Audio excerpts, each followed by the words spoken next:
One अधिकार अधिनियम 2006, जिसे अंग्रेजी में फॉरेस्ट राइट एक्ट 2006 कहा जाता है, भारत में वन में रहने वाले अनुसूचित जनजातियों, शेड्यूल्ड ट्राइब्स और अन्य पारंपरिक वनवासियों, अदर ट्रेडिशनल फॉरेस्ट ड्वेलर्स के वन अधिकारों को मान्यता देने और उन्हें सशक्त बनाने के लिए बनाया गया था।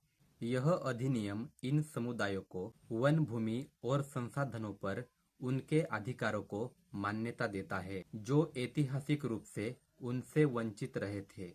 इस अधिनियम की मुख्य बातें। वन अधिकारों की मान्यता।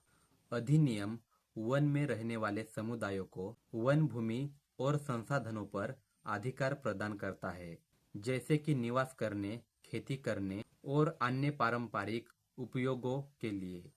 ऐतिहासिक अन्याय का निवारण। यह अधिनियम उन ऐतिहासिक अन्यायों को दूर करने का प्रयास करता है जो वनवासियों को औपनिवेशिक काल से झेलने पड़े थे। सामुदायिक और व्यक्तिगत अधिकार।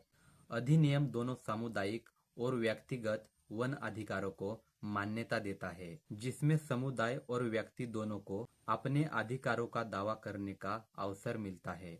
वन संरक्षण में भूमिका। वन अधिकार अधिनियम वनवासियों को अपने वनों के प्रबंधन और संरक्षण में सक्रिय भूमिका निभाने के लिए प्रोत्साहित करता है। कार्यान्वयन में चुनौतियां। इस अधिनियम के कार्यान्वयन में कई चुनौतियां भी है, जैसे कि भूमि के दावों का सत्यापन, अधिकारियों के बीच समन्वय की कमी और जागरूकता की कमी।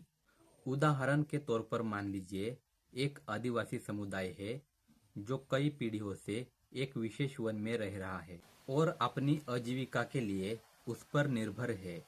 वन अधिकार अधिनियम 2006 के तहत यह समुदाय अपने वन अधिकारों का दावा कर सकता है और उस भूमि पर कानूनी रूप से रहने और खेती करने का अधिकार प्राप्त कर सकता है। अधिनियम उन समुदायों को भी मान्यता देता है जो वन उत्पादों जैसे कि लकड़ी, फल और जड़ी बूटियों पर निर्भर है। संक्षेप में देखा जाए तो वन अधिकार अधिनियम 2006 एक महत्वपूर्ण कानून है जो भारत में वनवासियों के अधिकारों को मान्यता देता है और उन्हें सशक्त बनाता है। यह न केवल ऐतिहासिक अन्याय को दूर करने का प्रयास करता है, बल्कि वन संरक्षण में भी उनकी सक्रिय भूमिका को सुनिश्चित करता है। तो दोस्तों, वन अधिकार अधिनियम 2006 इस प्रकार का है। इस वीडियो में बस इतना ही। Thank you.